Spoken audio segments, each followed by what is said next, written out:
All right, today we're going to go back and look at that Emancipation Proclamation a little bit more with a little text called Proclamation.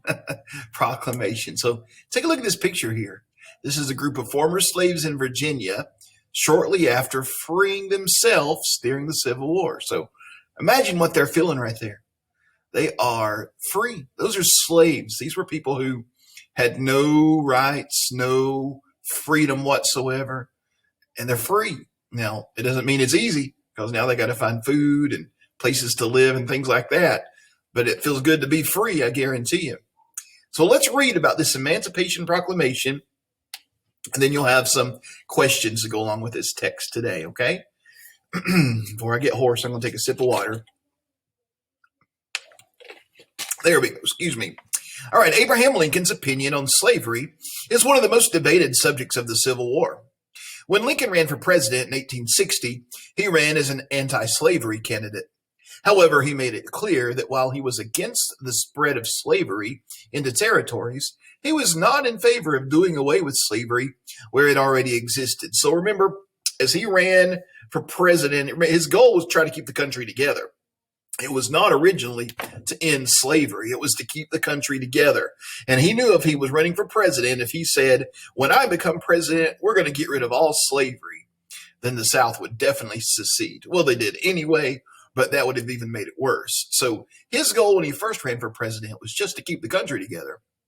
After the war started, Lincoln continued to make this point. Whenever he was asked about the purpose of the war in 1861 and early 1862, he said that his purpose was to save the Union, in other words, keep the country together, not to free the slaves. He said, if I could save the Union without freeing any slave, I would do it, he wrote. And if I could save it by freeing all the slaves, I would do it. So he wants to save the Union, whether he frees any slaves or not, but he would love to free all the slaves, in other words. His main purpose, though, is to save the Union.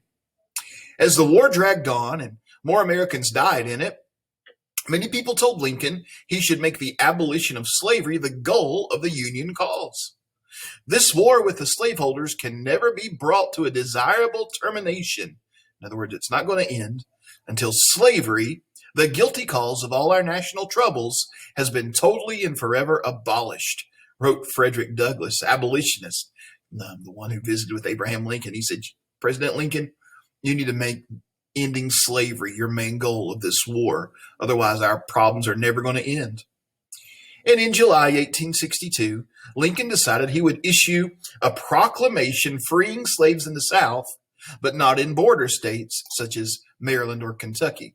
Remember, he didn't want those states to turn against him because they were, Maryland especially, was north of Washington, D.C., and they would have been surrounded then by Confederate states. When he gathered his cabinet members and told them this, most of them liked the idea, but they all agreed that he should wait until the Union scored a major victory to do so. If he didn't, they argued, it would look like a desperate move. Then came the Battle of Antietam. Although a huge number of Union soldiers died at Antietam, it was a victory on the field for the Union side. 5 days after the battle, Lincoln issued an Emancipation Proclamation. It stated that, as of January 1st, 1863, all persons held as slaves within any state or designated part of a state, the people whereof shall then be in rebellion against the United States, shall be thenceforward and forever free. So all persons held as slaves within any state or designated part of a state, the people whereof shall then be in rebellion and against the United States shall be then thenceforth and forever free. Now, so he's wanting to end slavery in those states that are in rebellion against the United States. Today, some people believe the Emancipation Proclamation ended slavery all over the U.S., but it's not true. The Emancipation stated that slaves in states in rebellion against the United States, those are the Confederate states, which would have been Georgia, South Carolina, and Virginia, for instance, would be free. But it said nothing about the slaves in the border states, such as Kentucky, Missouri, Maryland, or Delaware, which were not freed by the proclamation. It also said nothing about slaves in Tennessee, a state which, in Lincoln's opinion, was no longer in rebellion. So his Emancipation Proclamation wasn't just broad statement that said, okay, no more slavery. Slaves are free. It was a warning to the South that if you stay in rebellion and keep fighting against us, then we're going to get rid of slavery in your state, which was one of the main issues, obviously, for them to be fighting the war. They were afraid he was going to end slavery. Here's an African-American Union Army soldier, originally from Kentucky, with his family. Notice he's an African-American, as it says. So he's a Union Army soldier. He's helping the North fight for freedom for the slaves. Since Lincoln and the Union Army didn't control states in rebellion, that meant that Emancipation Proclamation freed almost no slaves, at least at that time.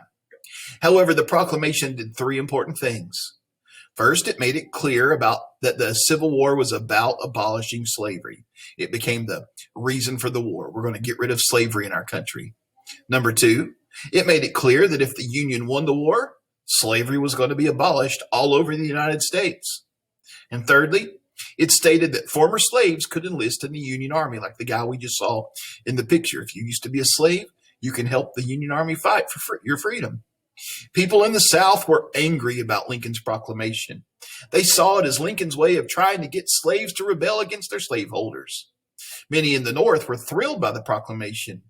Abolitionists such as William Lloyd Garrison and Harriet Tubman gathered in a Boston church the night before it went into effect, singing songs of praise. One member of the Lincoln administration said that after the Emancipation Proclamation was passed, the war had more of a purpose.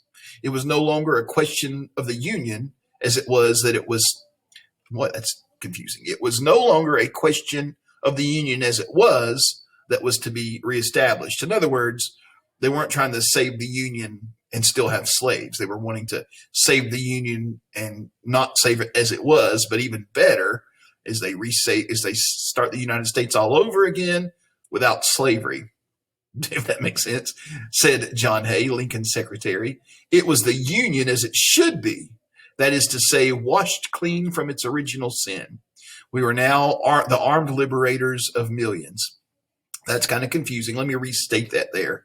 So Lincoln's secretary was saying after the proclamation, the purpose for the war was not just to save the Union like it was, with the North having not many slaves, the South having a lot of slaves. That wasn't the purpose. But now it was saving the Union as it should be, without slavery anywhere.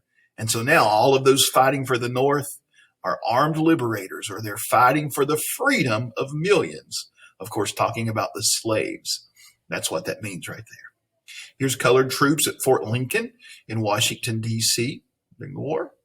These maybe perhaps were some former slaves who are now fighting for freedom. All right, well, there's some more information about the Emancipation Proclamation. You've got some questions to go along with this text today. I will put the text at the top of your questions so you can easily access it for your answers. All right, thanks for listening. We'll see you tomorrow.